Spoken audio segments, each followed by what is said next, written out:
Howdy, y'all. Welcome to Kentucky Route Zero, Part 12. And first thing we're going to do is we're going to talk to Donald.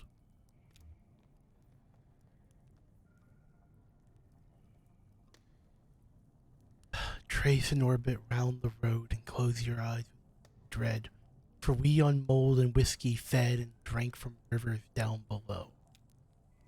We found your strangers. You know how to fix your machine, but I'm not sure it was worth it. Oh! Soon the visions will return. What have you found?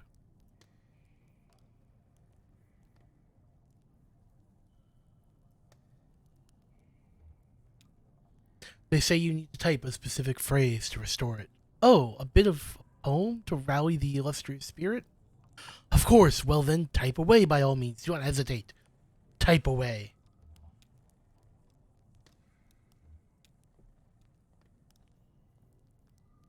And I apologize, mostly to my stream, for this taking so long to finish.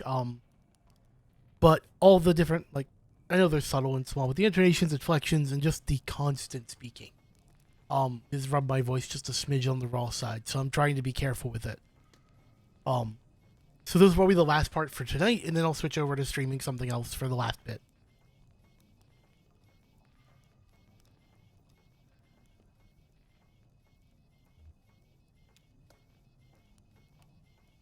Volume warning, this might get loud.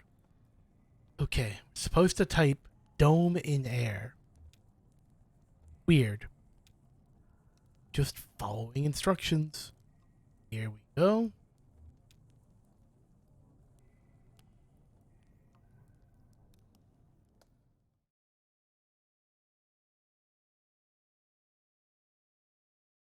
Act 3, Scene 9. Xanadu.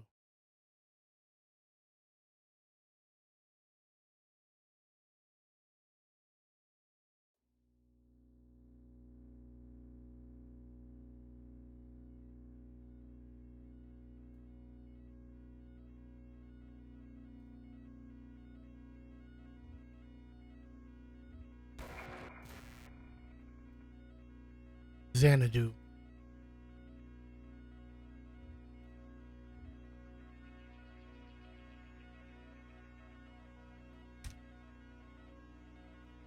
At end of road.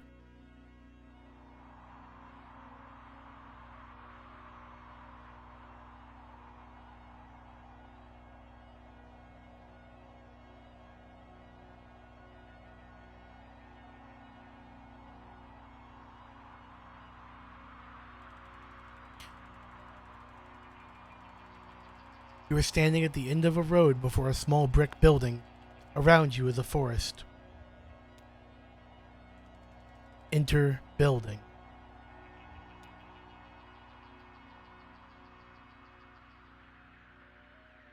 Inside building.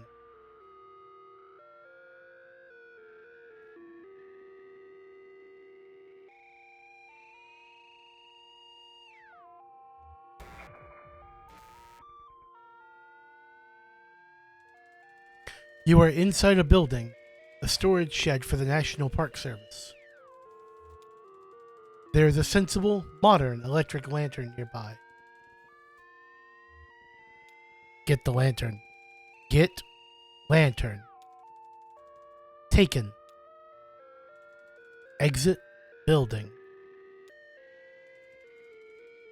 Enter forest. That's not something you can enter. Just type a direction. North.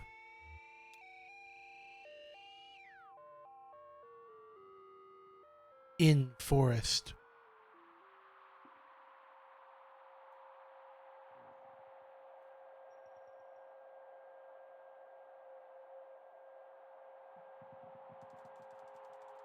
You are in open forest with a deep valley to one side.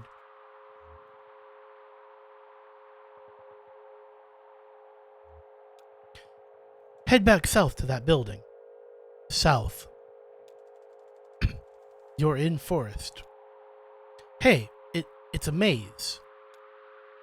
South, east, north. You're in forest. Lula is here, soldering replacement components to a small handmade radio. We should talk to her. Ask Lula how she is doing. Hi, Donald. I'm getting the strangest interference out here. I've been tuning the radio circuits gradually as we go, swapping capacitor values and tweaking resistor networks. It was working for a while, but everything I can pick up sounds so distant and muffled. Lula hands you the radio. Well, maybe you'll have better luck.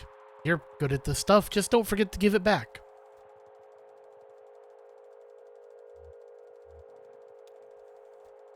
North. You're in forest. Joseph is here, tapping with a small stylus on a modified pocket braille slate. A small gray kitten, no more than a few weeks old, dozes comfortably on top of his backpack. Maybe he has something to say. Listen. Donald! I was just transcribing your footsteps. Sounded like... Joseph runs his fingers along the index cards he's been tapping on, from right to left. Long, weary song, drearily gone, dearly gone. You beat a melancholy shuffle through these woods, Donald. Heh. I've been noting down the sounds of the forest with an ear for speech. An inborn filter for poetry, I suppose, so maybe it's me being melancholy after all. I'm eager to see what the poetic subsystems make of these punched cards.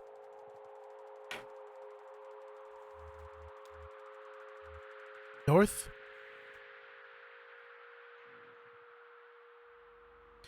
At edge of hole.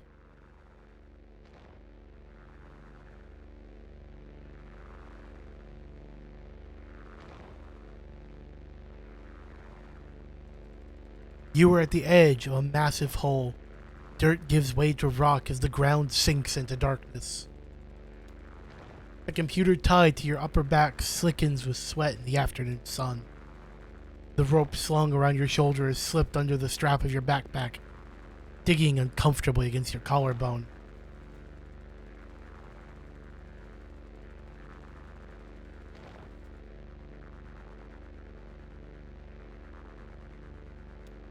Go down to the hole. Seems pretty obvious.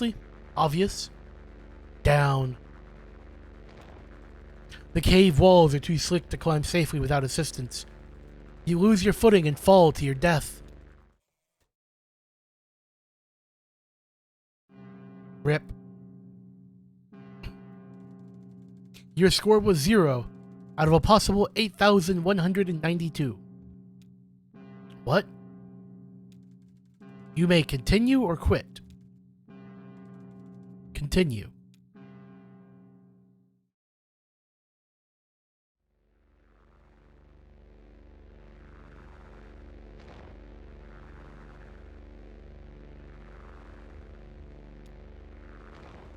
Light lamp. Your lamp is now on. Shine lamp in hole. The lamplight only reaches a few yards down the hole, where the rock is coated in a slimy black mold. You can tell that the walls are too slick to climb safely without assistance.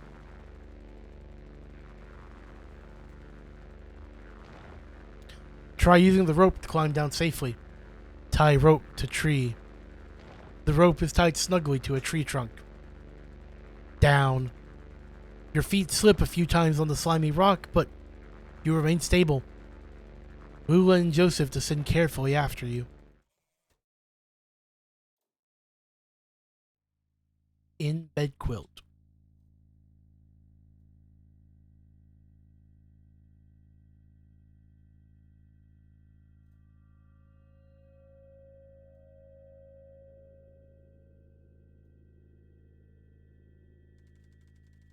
You are in bed quilt, a long east-west passage with holes everywhere.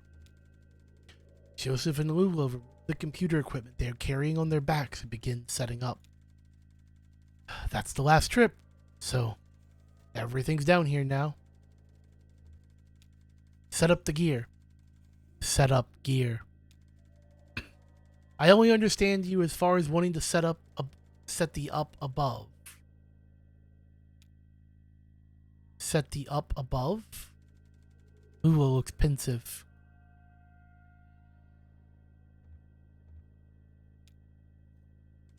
Ask Lula about the cave. Having second thoughts? Don't blame you, it's unsettling down here. Weird acoustics. Earlier, as we were climbing down, I thought I heard voices for a moment, or not voices themselves, but the echo of voices singing. Some kind of eerie, tuneless working song. Glad I'm not down here alone. Ask Lula where the treasure is. Heh. If we knew that, we wouldn't have to set up down here. I know you think this environment will help our project. Get us in touch with a deep, romantic reverence for some kind of profound natural spookiness, but I was more comfortable in our lab. The university picked the worst time to cut our funding. Typical institutional stinginess and academic politics. I mean, it felt like we were getting really close to something. Anyway, I don't know if it's sustainable down here, to live and work here together. Joseph looks uncomfortable. Jealous? Hey, Donald, can you help me, wire up these generators? I'll assemble the synthesizer, but I could use some help with the serial interface if you have time. You hear an unfamiliar echo from a tunnel to the east. Maybe if we help Lula, she'll have more to tell us. Help Lula. Thanks, Donald. Can never remember which color lead goes to which pin. Lula begins unpacking a box of wires and terminals. Do you think there are paintings down here? Cave paintings, I mean. These old pottery shards from when the world was young and early men and women huddled in these caves to... Do you know? I think cultural fossils are the saddest fossils. Sadder than animal remains, I mean.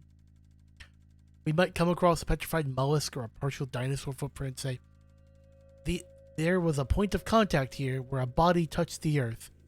And maybe there's a little bit of evidential garbage, but the life owned that body, never cared, and moved on. That's the end of it. But suppose I shine my lantern on one of these walls. And I see a crude painting, thousands of years old. 2 men and women, charcoal and blood on rock.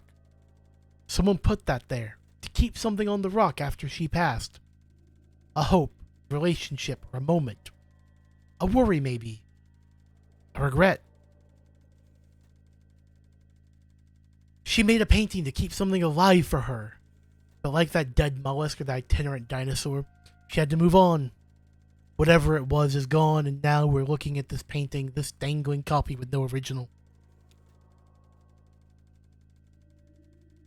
You are interrupted by the ominous echo of a grating, scraping sound from the east, louder than before. What was that? Let's check it out. In tunnels.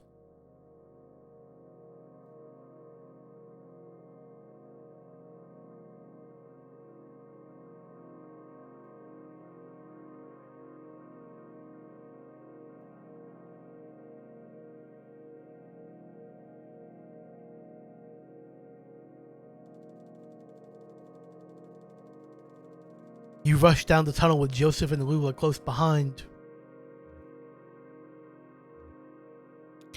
That got kind of intense back there. No wonder they're still thinking about it. Tunnel narrows and soon you find yourself crawling on your hands and knees. Navigating as the tunnel gradually becomes more awkward as smooth rock gives way to jagged crystalline surfaces. Scratches and taps echo from the end of the tunnel. Some short and piercing, some slower and groaning, as if dampened by water. The tunnel opens into a large room. Roll for initiative.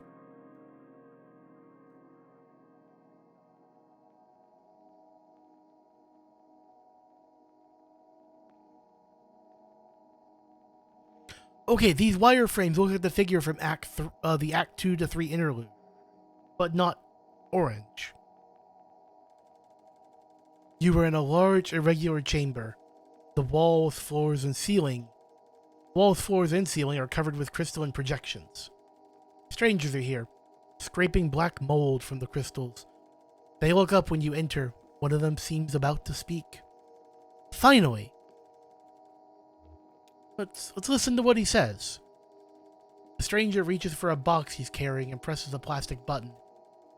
The box whirs to life and a crackly voice blurts out something unintelligible and slows to a deep gurgle. He looks at his companions momentarily in confused disappointment. Then he returns his awful gaze to you. Joseph flees through a tunnel to the north. Lula flees through a tunnel to the northeast. Follow Lula. Run north. Lula's headlamp scans across the northern passage as you run. Soft shadows loom perplexingly from floor to ceiling. You feel around to distinguish shadows from crystals, but eventually find yourself cornered. You have hit a dead end. Who are they? Comfort Lula. You reassure Lula that the strangers are harmless. Are you sure? Maybe you're right. It sounds like they've gone back to work. All right. Let's try to pass them quickly now. Don't make eye contact. Then we'll find our way back to the equipment.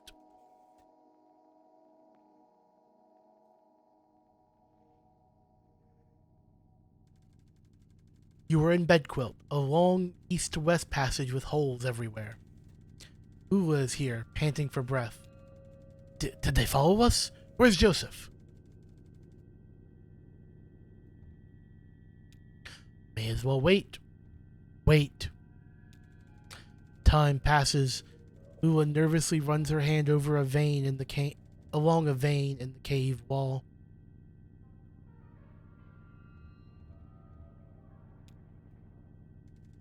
Reassure Lula.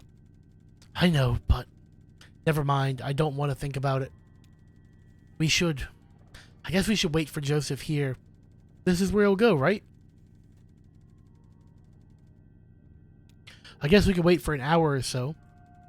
Wait for an hour. Time passes. A shifting, fluttering sound grows louder from one of the tunnels. What's that? Joseph? 5 disoriented bats stumble through your lantern light and off into an adjacent passage. Wait for a day. Time passes. Hey, I found some water running clear down this tunnel here. I think we're okay on food for now, if you don't mind subsisting on jerky. Joseph packed a lot of jerky. I'll try to start a fire, I guess. I don't know.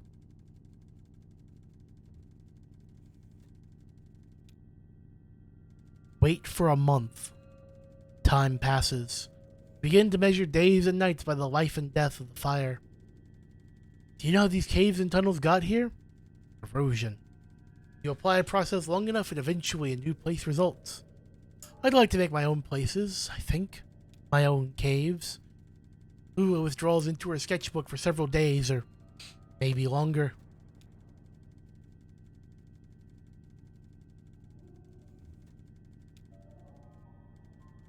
Wait indefinitely. Time passes. Joseph is here. He's either just arrived or has been standing here for some period of time. That sound! Those voices! I don't even know what direction I was running. I wove through the network of tunnels. I ran my hand along the wall, always turning left. But every turn and every rock felt the same. For all I know, I was running in circles. Finally, I did up here. I heard you coming. I ran. I could only hear the echoes of your voices at first, and I didn't know what to trust. Tunnels, I found a mess of strange things. Some of it I don't want to talk about. Some of it I don't know how. Some of it I was sworn to secrecy. But listen, there's one thing I have to tell you. While I was lost in the tunnels and caves, I came across the Zero, and I had no idea. It's like a real place. They pick up garbage, they deliver mail, they go to work and to church. It has an awful kind of emptiness. Wandering through, I heard horrible echoes. Weird images got burned in my mind's eye. A television, a scarecrow, a crystal, a feather, a sandwich, a CRT monitor, a bottle, an anchor. Lula looks down at her feet.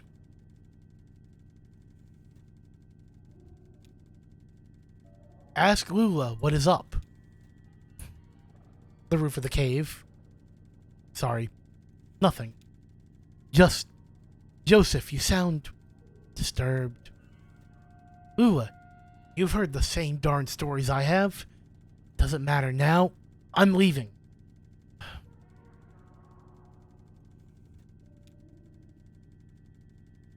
Divert Joseph's attention. You shout something at Joseph about the project you were working on together. You'll die in these cold caves. What about those men? You know they'll come back. Suggest finding a hiding place. You shout something at Joseph about going deeper into the caves. Did you hear their voices? They're not. They'll find you. Not me. I'm going back to the surface. Stop. Your stupid fight is ringing through the whole caves. Joseph is right. We can't stay here. I'm leaving too. But I'm not going back to the surface. I'm taking my station wagon, heading down the Zero. Ask Lula to stay. You plead with Lula about your continued collaboration. I'll send you this tape when I'm done recording. I'll put it in the mail. Then you can see what your machine does with it. Lula and Joseph have left. So this is the art piece from Act 1 turned into a text-based adventure within a within a point-and-click adventure game. Abandoned by your collaborators, your confidants, your companions. The only two among your colleagues whom you've ever trusted the gift of your friendship. Pretty thick. Sounds like Beardo had his heart broken. You wander the tunnels alone, dragging along the components of your unrealized masterpiece. Combing the underground passages for a new site in which to realize your vision. Sounds like a genius. How do you mean? Vain. Vanity. Ain't it the truth? My Aunt Remedios, before she got into the whole ethnomusicography thing, was a painter, mostly nudes in oil. She had this model, I'll never forget him. Big, classically physical guy, looked like he was about to storm Troy. He made everyone call him the Colonel. Weaver and I saw this guy naked a lot. You couldn't help it. He was always posing somewhere in the house, chasing the light from room to room while Aunt Remedios made a sketch of his profile or worked on the right mix of pigments for his abdomen. The Colonel had this magnificent hair, long black hair, ran just to the bottom of his shoulder blades. One evening, he was standing next to an open window in the back of the house. The sun was setting. Early spring, I think. It was kind of windy. Aunt Remedios was trying to get his hair right. She kept arranging it like half in front, half behind, running over his shoulder and laying across his chest this very specific way. But it itched him or something. Do this weird, indignant shuffle thing, or the wind from the open window would push it around. Or he'd start and turn his neck when Weaver and I ran by, and everything would be tangled again. The final product was a swirl of black lines billowing around the top of his neck.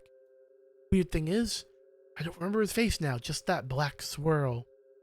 Probably the best one she ever painted.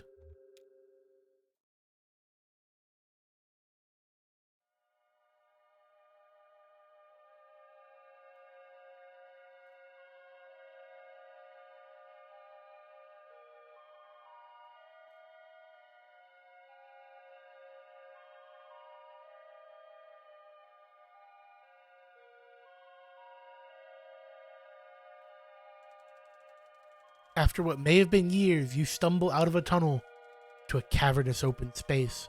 Stalactites adorn the ceiling like grotesques. The center of the room is an enormous rocky spire. This is where you will set up your equipment and establish your legacy.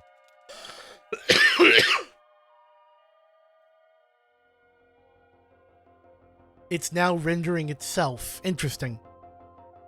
Now is the time to continue your work. Research assistants, 0. Realism index, 37%. Romance index, 2%. Bold coverage, 0%.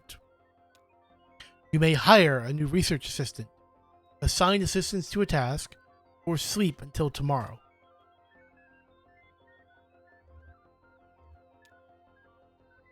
Hire. Uploading job advertisement to university message boards.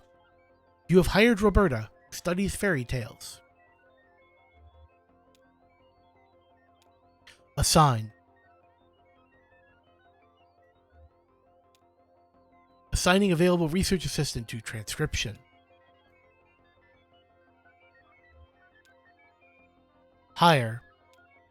Uploading job advertisement to university message boards. No new applicants, try again later. Sleep. Time passes. Roberta types up some lurid imagery from a dream journal. Now is the time to continue your work.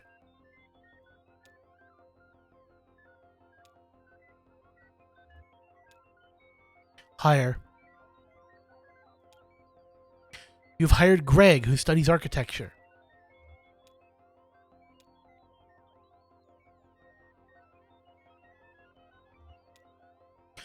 You have 2 research assistants. Assign 1 to debugging.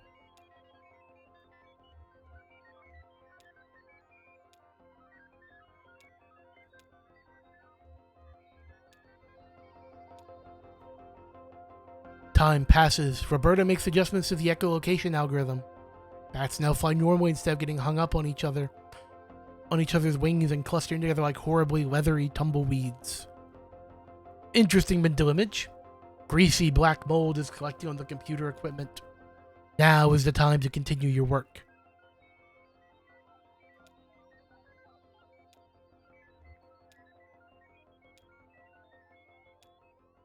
You've hired Weaver, who studies mathematics.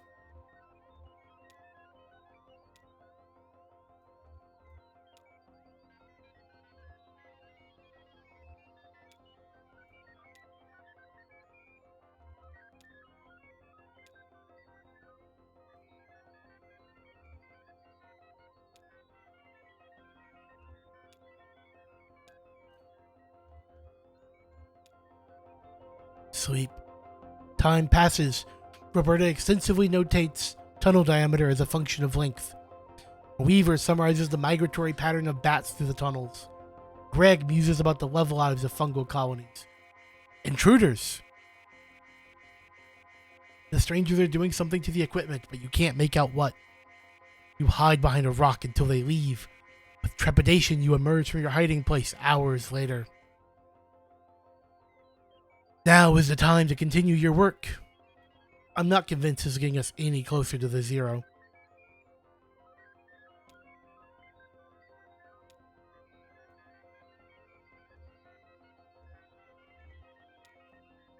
I want to keep playing.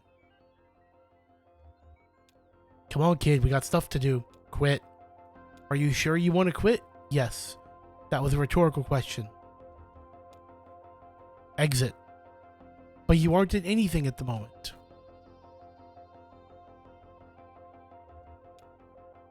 Smash computer. The violence isn't the answer to this one. Wait indefinitely. Time passes.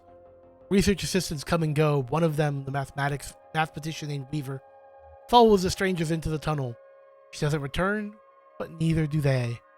Years pass, mold accumulates. You and the remaining research assistants take to burning disused equipment in the center of the room. The black mold is intensely flammable, and it leaves behind a sweet narcotic perfume. One night you have visitors, outsiders, different ones, and later that night, an old friend. You really did go deeper into the caves. Premature end of file. Press any key to quit.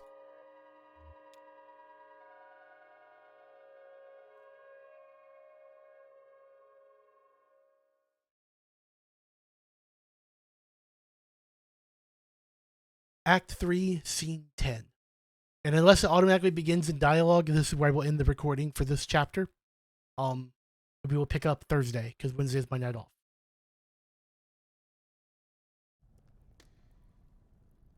Okay. Thank y'all so much for watching. I will see y'all Thursday.